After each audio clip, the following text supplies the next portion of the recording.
Good morning student. આજે આપણે same 2માં ઈવીએસમાં પ્રકરણ 13 આપણી લાગણીઓની ભાગીદારી તેનો અભ્યાસ કરીશું. હું સીમા. અહીં સીમા નામની જે છોકરી છે તેના ઘરના સભ્યો તેના વિશે વાત કરી રહી છે. તે કહે છે, હું સીમા, હું ત્રીજા ધોરણમાં ભણું છું.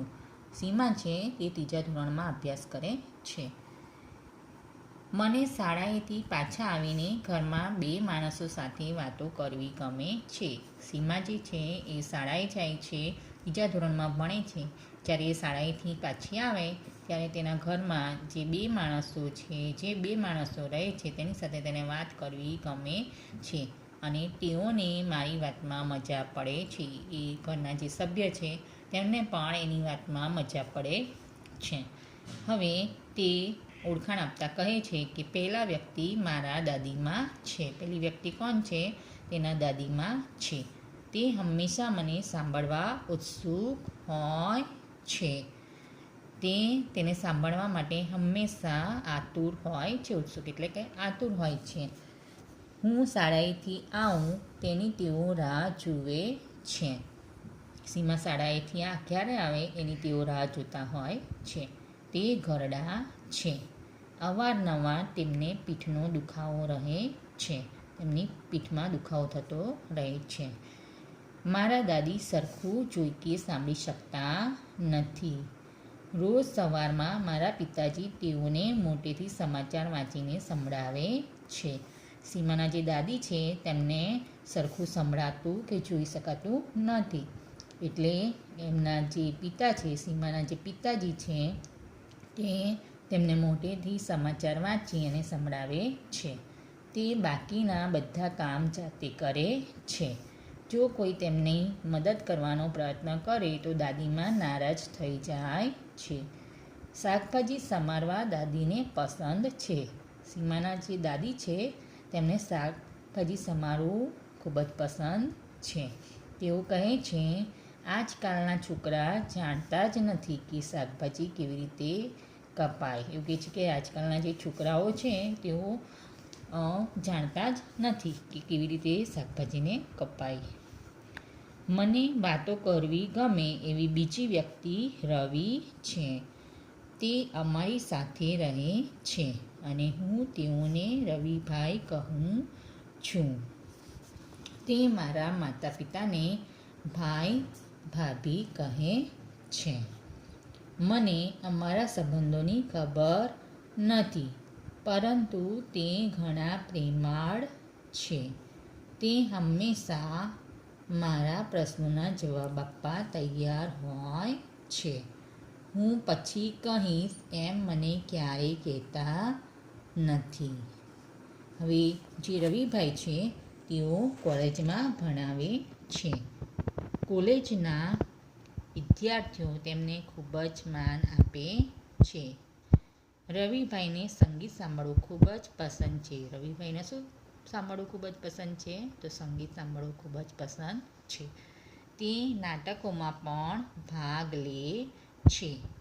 તેઓને તેમના મિત્રો સાથે વાત કરવી અને તેઓની સાથે બહાર જવું ખૂબ જ ગમે છે. તે ખૂબ રમૂજી છે અને અમને બધાને ખૂબ હસાવે છે. વિચારો અને કહો. તમારા ઘરમાં કોણ કોણ છે? તમારા ઘરમાં જેટલી વ્યક્તિ રહેતી હોય તેમના તમારે નામ તમારી નોટબુકમાં લખવાના છે. તમારા ઘરમાં જે વ્યક્તિઓ રહેતી હોય જેમ કે દાદા દાદી, મમ્મી પપ્પા, ભાઈ બહેન, તો તેમના નામ લખવાના છે. ઘરના દરેક સભ્યની વિશેષતા જણાવો. ઘરના દરેક સભ્ય એટલે કે તમારા ઘરમાં જે પણ સભ્ય હોય, ઘરના જે સભ્ય હોય તેમની વિશેષતા એટલે કે તેમને જે ગમતું હોય, તેમને જે ન ગમતું હોય તેવી બાબતો તમારે નોટમાં લખવાની છે. ત્યાર પછી આગળ જોઈએ સીમાના ભાઈની વાત. સીમાનો જે ભાઈ છે તેની વાત અહીં આપેલ છે. મારા ભાઈ જ્યારે બહાર જાય ત્યારે સફેદ લાકડી રાખે છે. સીમાના ભાઈ જ્યારે બહાર જાય ત્યારે શું રાખે છે? સફેદ લાકડી રાખે છે. તેમને ઘરમાં ફરતા જોઈ કોઈ કહી શકે નહીં કે તેઓ જોઈ શકતા નથી. કે સીમાના જે ભાઈ છે તેઓ જોઈ શકતા નથી, પણ તે ઘરમાં ફરતા હોય ત્યારે એવું કોઈ કહી શકે નહીં કે તેઓ જોઈ શકતા નથી. તેમને તેમના બધા જ કામ જાતે જ કરવા ગમે છે. જો કોઈ તેમની ઈચ્છા વિરુદ્ધ તેમની મદદ કરે તો એમને ગમતું નથી. જ્યારે પણ એમને મદદ જોઈએ ત્યારે તેઓ મદદ માટે કહે છે. એમને જ્યારે મદદની જરૂર હોય ત્યારે તેઓ કહે છે, પણ જ્યારે એમની ઈચ્છા ના હોય, એમની ઈચ્છા વિરુદ્ધ કોઈ તેમની મદદ કરે તો એમને ગમતું નથી. ભાઈના થોડા વિદ્યાર્થીઓ તેમની પાસેથી પુસ્તકો લઈ જાય છે. આ પુસ્તકને વાંચી અવાજ રેકોર્ડ કરી ભાઈને આપી જાય છે. રવિભાઈ આ સાંભળે છે. ભાઈ પાસે બીજા ઘણા બધા પુસ્તકો છે. આ પુસ્તકોના પાના જાડા અને તેમાં ઉપસેલા ટપકાઓની હાર છે. તે ઉપસેલા ટપકાઓ પર આંગળીઓ ફેરવીને વાંચે છે. અહીં તમે બુક્સમાં સીમાના જે ભાઈ છે તેમની પાસે બુક આપેલ છે, તો એમાં જે બ્રેઇલ લિપિ છે એની અંદર આ રીતના લખાણ કરેલું હોય છે. તેની મદદથી તેઓ વાંચી શકે છે. તો આ પુસ્તકોના પાના જાડા અને તેમાં ઉપસેલા ટપકાઓની હાર છે. તે ઉપસેલા ટપકાઓ પર આંગળીઓ ફેરવીને વાંચે છે. ઘણીવાર ભાઈ સાથે મજાક કરવા હું તેમની લાકડી મૂકવાની જગ્યા બદલી નાખું છું. સીમા શું કરે છે? મજાક કરવા માટે એમની લાકડી જ્યાં મુકાતી હોય એની જગ્યા બદલી નાખે છે. તે અકળાય છે, પરંતુ ગુસ્સો કરતા નથી, કારણ હું તેમની નાની બહેન છું. હું હજુ ઘરમાં પહોંચું ત્યાં ભાઈ બોલ્યા, સીમા, આજે તું ખૂબ જ ખુશ જણાય છે. ભાઈ ફક્ત મને જ નહીં, પરંતુ કુટુંબના બધા સભ્યોને તેમના હલનચલનના અવાજથી ઓળખી જાય છે. તેઓ હલનચલન અને અવાજથી એ પણ કહી શકે છે કે ઘરમાં કોણ ખુશ છે કે નાખુશ.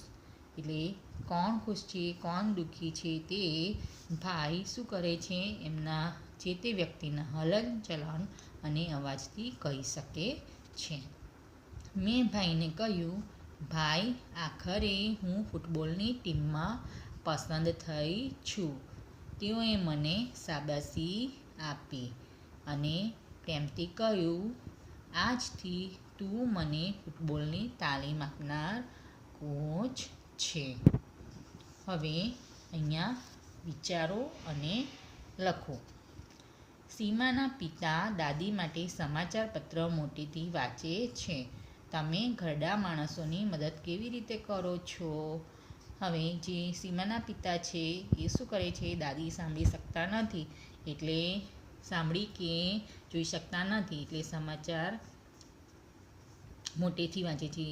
સાંભળી શકતા નથી, તો સીમાના પિતા વાંચીને એમને સંભળાવે છે. હવે જે ઘરડા માણસો હોય તેમની મદદ તમે કેવી રીતે કરી શકો? તો ઘરડા માણસ હોય તો તે વધારે વજન ઉપાડી શકતા નથી, તો તેમની પાસેથી ભારે સામાન લઈને તમે ઉચકીને જ્યાં એમને લઈ જવું હોય, જ્યાં મૂકવું હોય ત્યાં મૂકી શકો છો. આ ઉપરાંત તમે એમને રસ્તો ઓળંગવામાં પણ મદદ કરી શકો છો. આ રીતે તમે ઘરડા માણસોની મદદ કરી શકો છો. ત્યાર પછી ઘડપણમાં લોકોને કેવા પ્રકારની મુશ્કેલીઓ પડે છે? તો ઘડપણમાં લોકોને જોવાની, ત્યાર પછી સાંભળવાની, ચાલવાની વગેરે પ્રકારની મુશ્કેલીઓ પડે છે.